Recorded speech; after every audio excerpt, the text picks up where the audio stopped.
Yon mga masters, bali 8 videos, araw-araw tuwing umaga na po tayo mag-a-upload. Maraming salamat sa mga solid kong masters dyan na patuloy pa rin na sumusuporta sa aking mga ina-upload na kwento o videos. At sa mga hindi nag-skip, maraming salamat po sa inyong lahat. At mag-iingat po kayo palagi and God bless. Magandang gabi mga masters, bali ngayon po ay 8 videos po ma-upload ko po sa aking YouTube channel. Tama nga mga masters, 8 videos nga po ma-upload ko. Yon, what's up mga masters? Nandito na naman tayo sa panibagong araw, panibagong kabanata na naman ang pagsasama-samahan natin ngayon guys.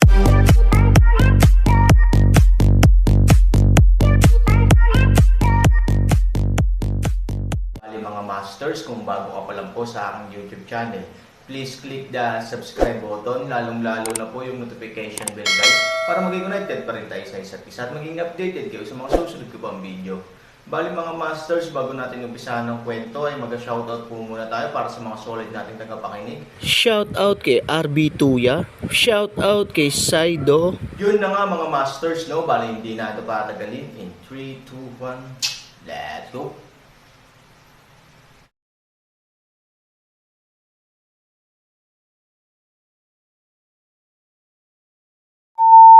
Ano, mabangis na ibinagsak ni Sian Ling Master ang mapa sa lupa, at ang buong tao ay nagulat. Kinukuha ng Aaron ang mga tao upang palibutan ang kanyang sarili mula sa likuran. Paano ito posible? Hindi ba ang kanyang likuran ang punong tanggapan ng Wang Janzi? Paanong biglang nanggaling doon ang Aaron? Nasaan ang Panginoon? Hinawakan ni Abbas Sian Ling ang kwelyo ng especially iya at nagmamadaling nagtanong.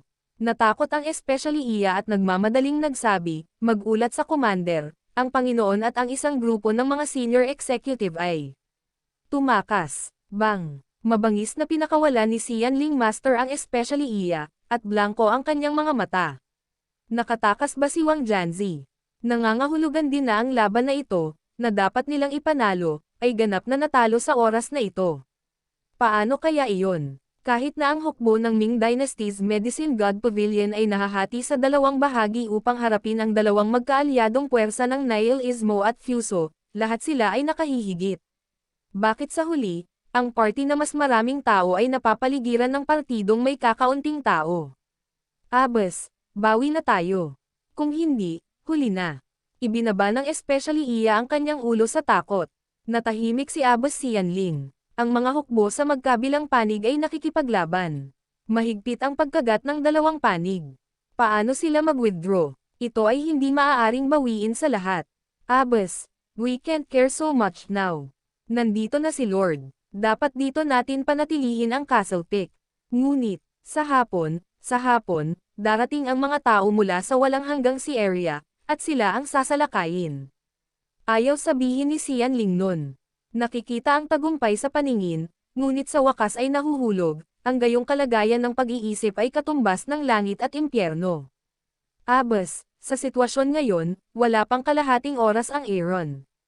Bahala na sa hapon, hindi tayo makakaabot ng tanghali. Walang magawang sabi ng especially iya. Bang! Inalog-alog ni Abbas Sian Ling ang kanyang katawan at sumuray-suray na umupo sa namumunong posisyon, nasaan ang malungkot na lungsod. May 3,000 alagad si Commander Ye, ngunit mahigit 1,000 ang namatay. Halos lahat ng iba ay malubhang nasugatan, kasama ang ilang matatandang kasama niya. Pagkaalis ng Panginoon, narinig ko na sinamantala rin niya ang kaguluhan at tahimik na tumakas. Panipi, malakas na tumango, alam ni Abbas Sian Ling na tapos na ang sitwasyon kahit na ayaw na niyang aminin. Kung atras tayo sa oras na ito, ilan sa 100,000 tropang ito ang mapoprotektahan natin?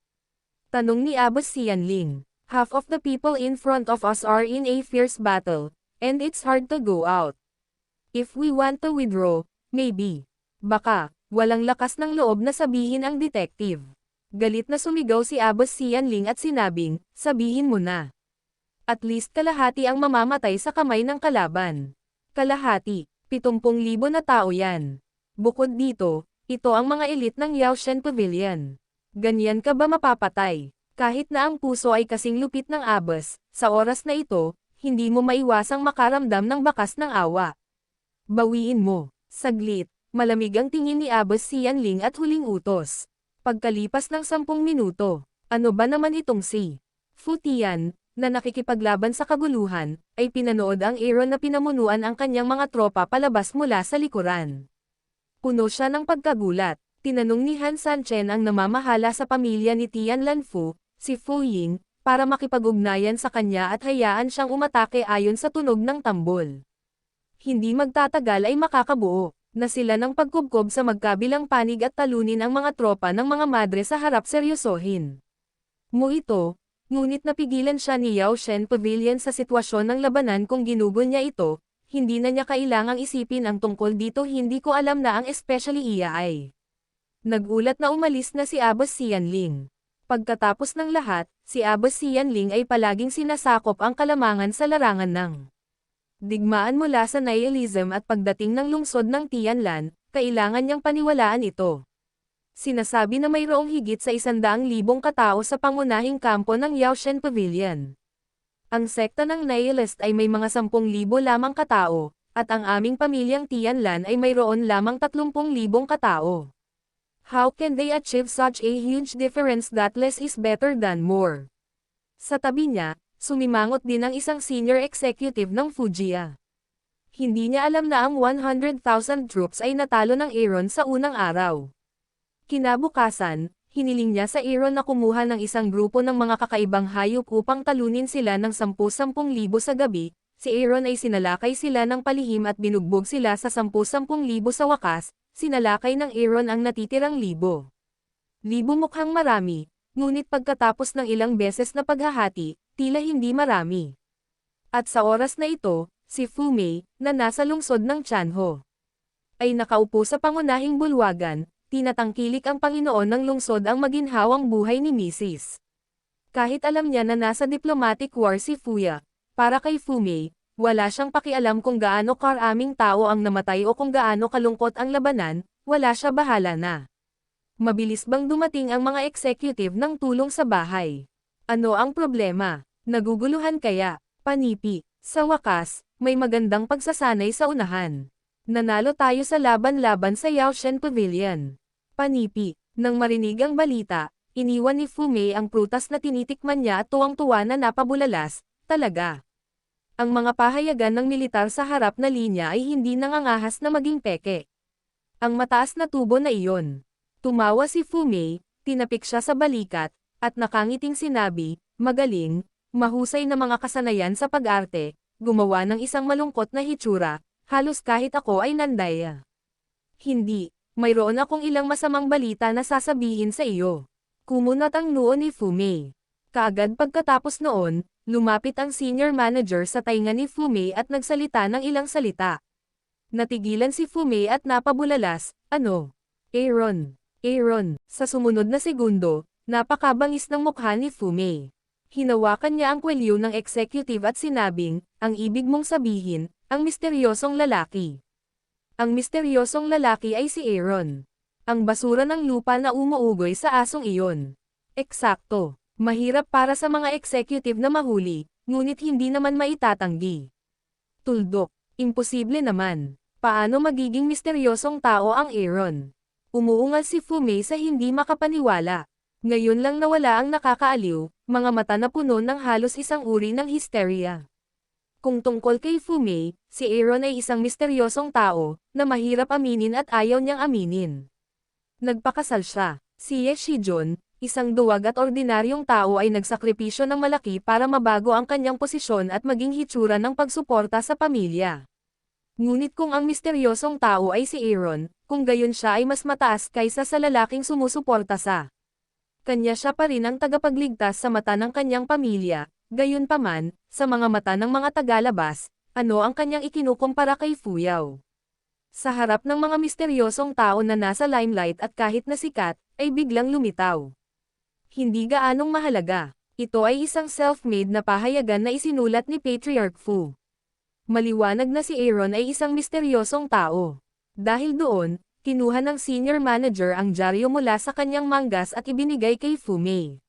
Binitawan ni Fu Mei ang senior manager, kinuha ang dyaryo, tiningnan lamang ito, ang buong mag-aaral, biglang lumiit.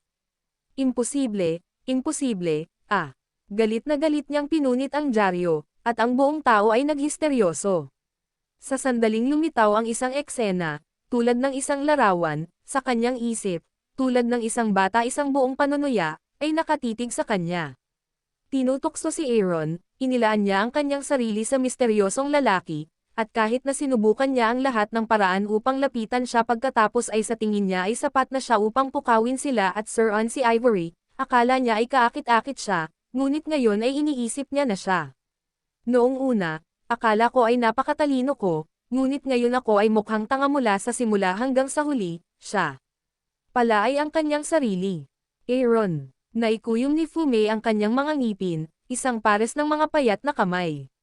Sa oras na ito, hinawakan niya ito ng mahigpit, at ang kanyang mga kuko ay nasa kanyang palad.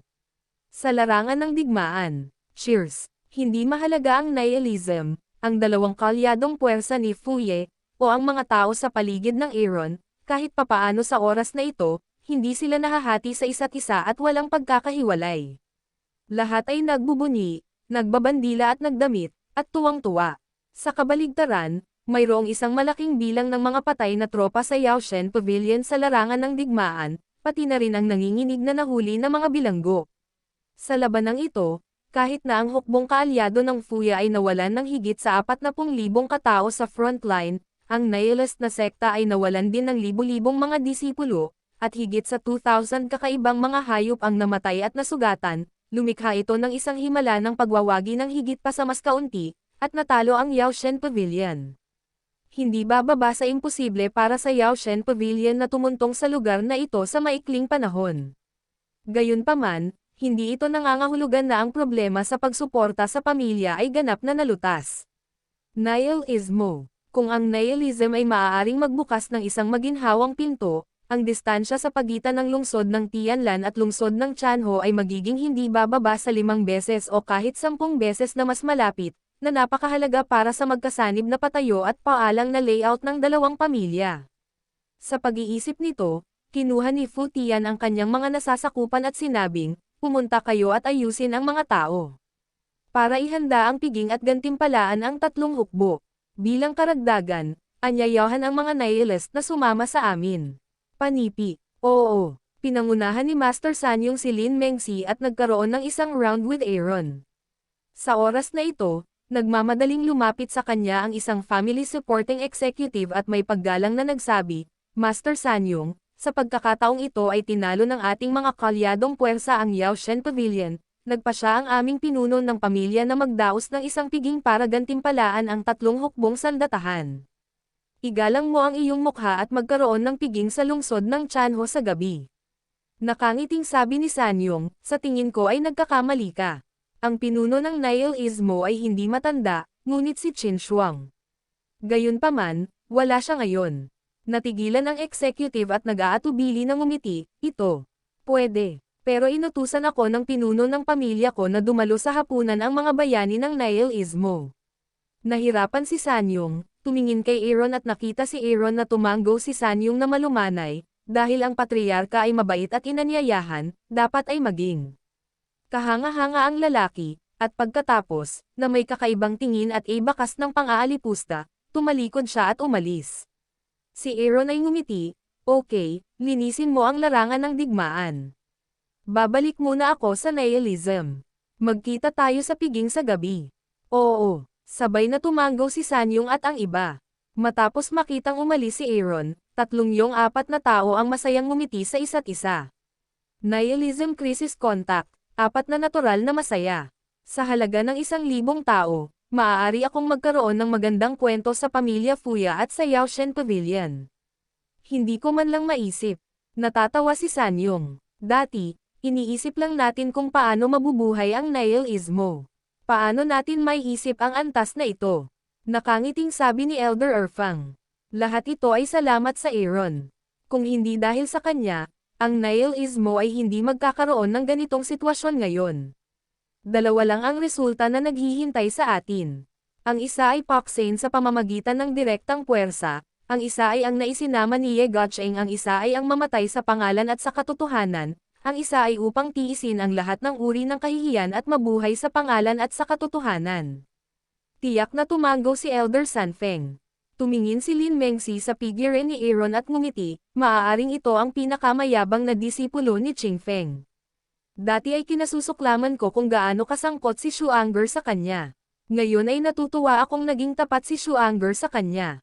Kung hindi nanalo ang nihilist ngayon, ngunit nawala sa kailaliman. Oo, kung ang hamog na nagyelo ay walang kinalaman sa kanya, hindi niya tayo matutulungan ng nihilismo. Napakaganda ni Shuanger. Ito ay isang magandang tugma para sa kanya. Nakakalungkot na si Ivory lang ang nasa puso niya. Kung hindi, umiling-iling si Sanyong at bamantong hininga. Makalipas ang ilang sandali, sa lungsod ng Chanho. Sa oras na ito, ang mga parol ay nakabitin na sa matataas at kumakanta ng ligaw. Ang pamilya Ye ay naglabas ng piging, na maaaring daluhan ng lahat ng tao sa lungsod. Ang pinakamarangya ay ang panloob na bulwagan, kung saan ang isang jade table ay gawa sa puting banal na jade. Ito ay makulay at nakasisilaw at ang mga mahahalagang tao sa kampanyang ito ay humarap sa araw na may masamang ngiti. Tulungan si Mei sa oras na ito na galit na lumapit kay Fu Mei, ngumiti si Fu Tian at tinapik ang jade table. Bakit ka galit na galit? Alam kong masama ang loob mo dahil sa Aaron. Huwag kang may paraan ako para harapin siya sa dinner party. Yun na nga mga masters, no? Bali panibagong kabanata na naman yung natapos natin ngayong gabi. Muli, maraming salamat po.